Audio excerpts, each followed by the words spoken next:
श्री शिव महापुराण रुद्र संहिता सती खंड नवह पारायण दूसरे दिन के उपाख्यान में वीरभद्र द्वारा यज्ञ का विध्वंस।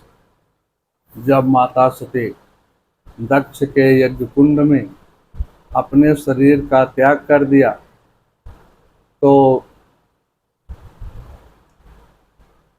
भगवान शिव ने जब यह समाचार सुना, यज्ञ मंडल से भाग करके आए गणों से नारद ने यज्ञ मंडप में शिव अपमान से जली हुई सती माता के शरीर का त्याग का समाचार जब शिव जी ने सुना तो बहुत क्रोधित हो गए और क्रोधित हो करके सिर से एक जटा उखाड़ करके पर्वत के ऊपर पटक दिया। उससे दो भाग हो गए। एक भाग से महाबली वीरभद्र प्रकट हुए जो प्रलय अग्नि के समान 2000 सहस्त्रवान भुजाओं वाला था, इतना बलशाली था और महारुद्र के कोप से 100 ज्वर और 13 प्रकार के सन्निपात पैदा हुए। जटा के दूसरे भाग से महाकाली प्रकट हुई जो महाभयंकर और करोड़ों भूतों से आवृत धारण किए हुई। वीरभद्र भगवान शिव से कहते हैं, हे प्रभु, मेरे लिए क्या काम है, मुझको क्या करना चाहिए और उसको जल्दी ही बताइए। क्या मैं समुद्र को सोख लूं या फिर पर्वतों को चूर चूर कर डालूं? क्या लोकों को नष्ट कर डालूं? क्या क्षण मात्र में देवताओं और ऋषियों को भस्म कर डालूं? मेरा आपको बार बार प्रणाम है, मुझे शीघ्र आज्ञा दे दीजिए। आप मुझे जहाँ भी भेजेंगे वहाँ पर मेरी विजय ही होगी। वीरभद्र के वचन को सुन करके भगवान शिव को संतोष हुआ और अब कहने लगे, हे ब्रह्मा का दुष्ट पुत्र दक्ष जो बड़ा अहंकार और मूर्ख है, मेरा विरोधी हो गया है। वह कनखल में यज्ञ कर रहा है, जा करके उसके परिवार सहित उस यज्ञ को भस्म कर दीजिए और मेरे पास आओ। मतलब यज्ञ भस्म हो जाने के बाद मेरे पास आना। वहाँ पर ब्रह्मा, विष्णु आदि इंद्रादि कोई भी देवता हो जो दधीच से के मना करने पर भी यज्ञ में सम्मिलित हुए हों, उन सभी को अग्नि की ज्वाला वो भस्म कर दो। ऐसी शिव की आज्ञा पा करके वीरभद्र क्रोधित हो करके तांडव मचाता हुआ शिवाज्ञा को पूर्ण करने हेतु शिव जी को प्रणाम करता हुआ करोड़ों गणों के साथ यज्ञ स्थल की तरफ बढ़ा। और कैसे जा रहा है? आधी तूफान जैसे वेग से जा रहा है। उस पर महाबली का रथ 400 हाथ का प्रमाण था। 10,000 सिंह उस पर रथ को खींच रहे। 64 योगिनियों साथ में चल रहे थे। भैरव, क्षेत्रपाल, डाकिनी, शाकिनी, भूत, कुष्मांड, गुहाग और प्रमुख गण अपने परिवारों के साथ दक्ष की तरफ चले। शंकु व कर्ण 10 कोट, केकराक्ष 10 कोट, बृहत 8 कोट, विशाख 64 कोट, परियात्रिक 9 कोट, वीर विक्रतानन 6 कोट, ज्वालकेश 22 कोट, शमद 7 कोट, द्रुदुब 8 कोट, कपालीस 5 कोट, संधारक 6 कोट, वीर 7 कोट, संगनाद और पिंपल सहस्त्र कोट, आवेशन 8 कोट, चंद्रतापन 8 कोट, कुंडी और पर्वतक 12 कोट की सेना।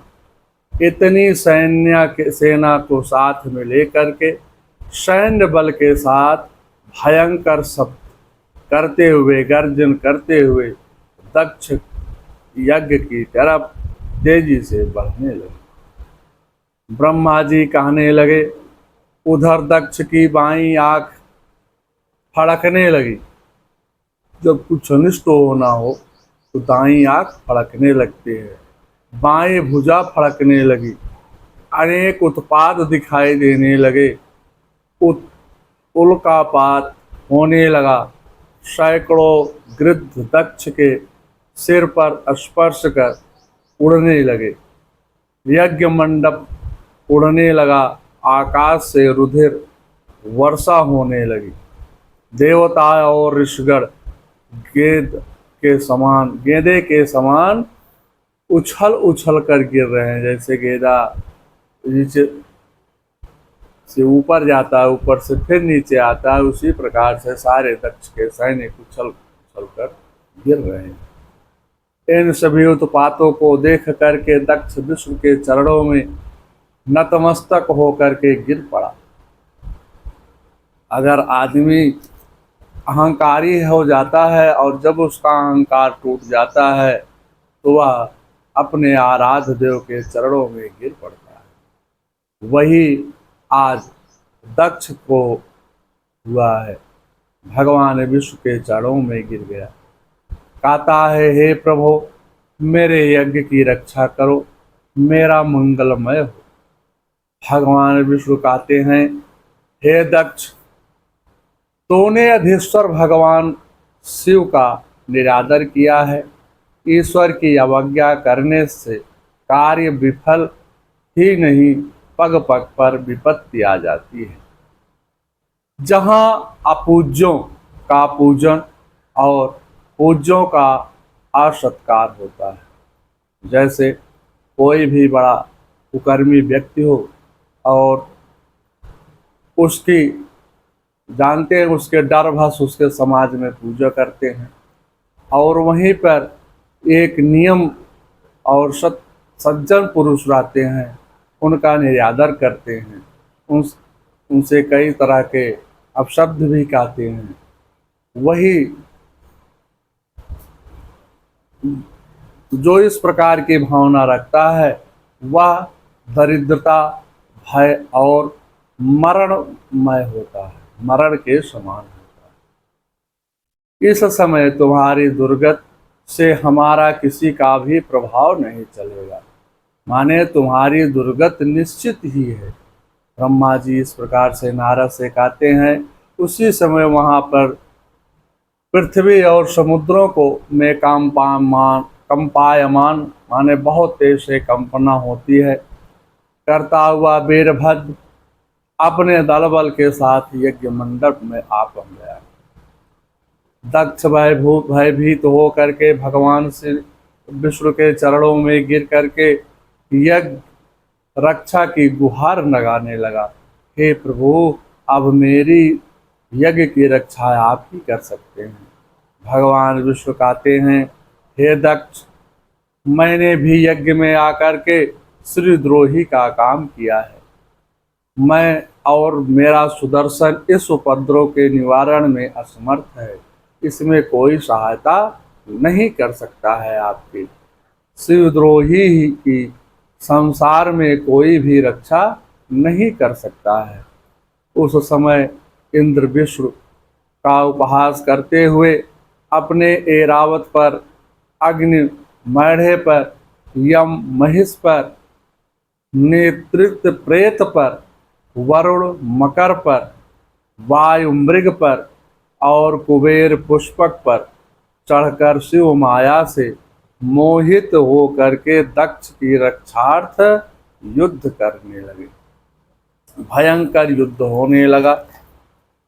जब वीरभद्र ने शिवगणों को आहत होते हुए देखा तो वीरभद्र ने भयंकर संग्राम करके सभी देवताओं को विदीर्ण कर पलायन करने को बाध्य कर दिया, माने बाध्य कर दिया।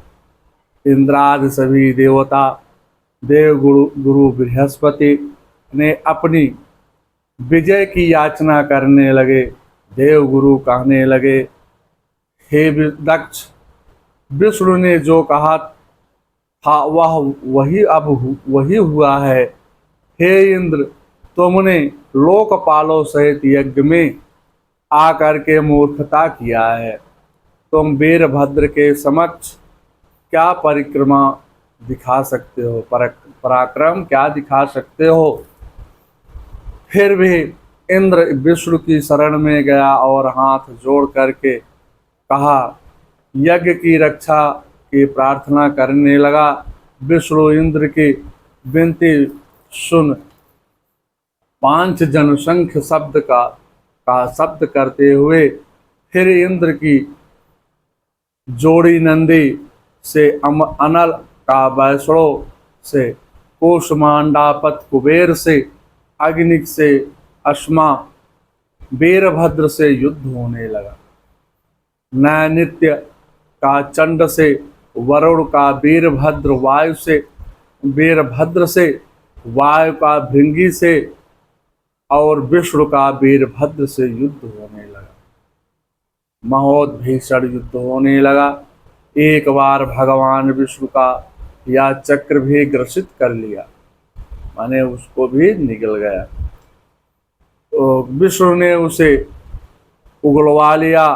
फिर अनेक प्रकार के आयुधों से घमासान युद्ध होने लगा। वीरभद्र ने शूल से विष्णु को मूर्छित कर दिया, फिर चक्र उठाया, उसे स्तंभित कर दिया। फिर भी शार्क धनुष से निकले बाणों की छेदन कर दिया। ब्रह्मा जी कहते हैं, यह वीरभद्र शिव के प्रभाव से अजय बनकर आया है। सभी देवताओं को यहाँ से अदृश्य हो जाना चाहिए। मेरी अच्छी सलाह यही है, मान करके अपने पुत्र की दयनीय दशा देख करके भगवान विष्णु के साथ अपने अपने लोक को चले गए। वीरभद्र देवताओं से युद्ध करने लगा। रण कौशल वीरभद्र का लख सब देवन भागने लगते हैं। कोई घायल किसी के अंक कटे सब भागे भागे फिरते हैं। वीरभद्र भगवान शिव के आदेशानुसार प्रचंड रूप धारण करके ब्रह्मा विष्णु और देवतागण को पलायन करने पर मजबूर कर देता है। यज्ञ मंडल का विध्वंस देख करके यज्ञ की भी मृग का रूप धारण कर आकाश में धावमान हुआ। तब वीरभद्र ने उसका सिर छेदन कर दिया, उसका सिर भी काट दिया। तब प्रजापति अरिष्ट ने धर्म कश्यप अंगिरस कृपाश्च मुनि आदि को पकड़ करके उनके सिरों पर पाद प्रकार करने लगा। देव माता सरस्वती की नासा छेदन कर डाली। अधिकतर देवों को घायल कर पृथ्वी पर गिरा दी। चारों तरफ चारों दिशाओं में हाहाकार होने लगा। मणिभद्र ने भृगु की छाती पर पैर रख करके उनकी दाढ़ी उखाड़ लिया। चंड ने पूषा के दांत उखाड़ लिए और कहा, शिव जी को शापित होने पर भी तुम ही दांत खोल करके हंसे थे। जब दक्ष ने भगवान शिव को श्राप दिया था तो यही जो है दांत खोल करके हंसा था। नंदी ने क्रोध करके भग देवता के नेत्र निकाल लिए। स्वाहा स्वधा व दक्षिणा सबको गणनायकों को दंडित किया। गणों से बिताग्नि पर पूरीण की वर्षा कर अशुद्ध कर दिया और वीरभद्र ने दक्ष के सिर को अग्निकुंड में डाल दिया। वीरभद्र ने सबको दंडित करके यज्ञ को विध्वंस कर दिया। आकाश से वीरभद्र और शिव गणों पर पुष्प वर्षा होने लगी। ओम मंगलम भगवान विष्णु मंगलम गरुड़ाध्वजा मंगलम पुंडरीकाक्षाय मंगलाय तनो हरे। ओम नमः शिवाय।